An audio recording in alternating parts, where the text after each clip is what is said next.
পায়েস তো আপনারা নিশ্চয়ই অনেকভাবেই খেয়েছেন, বাট একবার এইভাবে সাবুদানা দিয়ে কাচের পায়েস বানিয়ে খেয়ে দেখুন।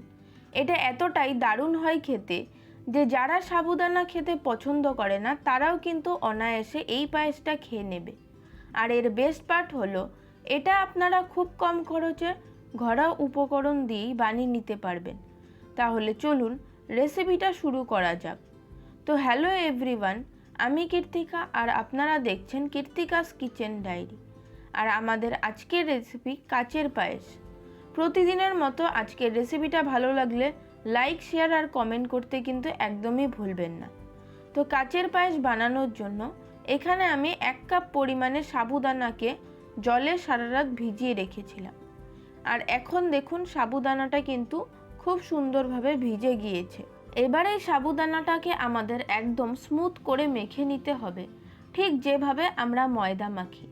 আর যদি দেখেন এটাকে এভাবে মাখতে অসুবিধে হচ্ছে, সেক্ষেত্রে আপনারা এটাকে কিন্তু মিক্সিতেও পেস্ট করে নিতে পারেন।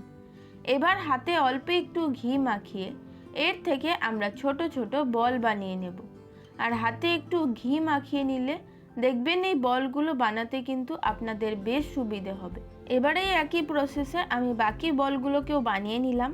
এবার পায়েসটা বানানোর জন্য একটা কড়াইতে দিয়ে দিলাম 500 ml পরিমাণে ফুল ফ্যাট মিল্ক।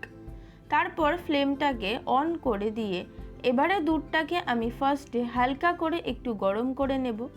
তারপর যখন দেখবেন দুধটা হালকা করে একটু গরম হয়ে গেছে, তখন ওর মধ্যে দিয়ে দেব 2 টেবিল চামচ পরিমাণে গুঁড়ো দুধ। গুঁড়ো দুধটা দিলে পায়েসের টেস্টটাও ভালো আসবে আর দুধটাও আরেকটু ঘন হবে। তো গুঁড়ো দুধটাকে আমি খুব ভালো করে দুধটার সাথে মিশিয়ে নিলাম। এবারে ফ্লেমটাকে হাইতে করে দিয়ে দুধটাকে একটু ভালো মতো জাল হতে দেব। তারপর দুধ ভালো মতো ফুটে উঠলে দিয়ে দিলাম 1 পিঞ্চ মতো কেশর বা জাফরান, আর দিয়ে দিলাম 4-5টা মতো থেতো করে নেওয়া ছোট এলাচ। এবারে এই স্টেজে দিয়ে দেব বানিয়ে রাখা সাবুর বলগুলো। তারপর ফ্লেমটাকে মিডিয়ামে করে দিয়ে এটাকে কুক করতে থাকবো যতক্ষণ না সাবুর বলগুলো পারফেক্টলি কুক হয়ে যাচ্ছে আর উপরে ভেসে উঠছে। দিয়ে দিলাম 1/4 কাপ পরিমাণে চিনি। মিষ্টিটা আপনারা পায়েসে যতটা খেতে পছন্দ করেন সেই অনুযায়ী দেবেন। এবারে এটাকে আরও কিছুক্ষণ মিডিয়াম টু লো ফ্লেমে কুক করতে থাকবো যতক্ষণ না দুধটা আরেকটু রিডিউস হয়ে ঘন হয়ে যায়। ব্যাস, তাহলে দেখতেই পেলেন কত সহজেই তৈরি হয়ে গেল আমাদের কাচের পায়েস।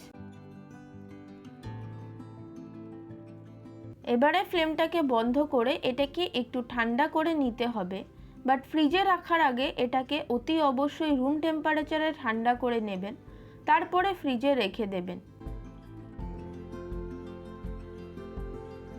আর ফ্রিজে রাখার পর এটা যখন একদম ঠান্ডা হয়ে যাবে তখন এটাকে ঠান্ডা ঠান্ডা সার্ভ করে নেব। আর দেখতেই পাচ্ছেন সাবুর বলগুলো কিন্তু এখন একদম কাচের বলের মতো লাগছে, আর পায়েসের টেক্সচারটাও দেখুন কতটা সুন্দর এসেছে। তাহলে আমার আজকের এই রেসিপিটা আপনাদের কাছে কেমন লাগলো অবশ্যই কমেন্ট করে জানাবেন। ভালো লাগলে আপনারা অবশ্যই একবার বাড়িতে ট্রাই করে দেখতে পারেন। আশা করছি আপনাদের সকলেরই খুব ভালো লাগবে। আর আমার এই রেসিপিটাকে ইউটিউব থেকে দেখে থাকলে চ্যানেলটিকে সাবস্ক্রাইব করে পাশে থাকা বেল আইকনটিকেও অবশ্যই প্রেস করে দেবেন। আর ফেসবুক বা ইনস্টাগ্রাম থেকে দেখে থাকলে পেজটিকে ফলো করে দেবেন।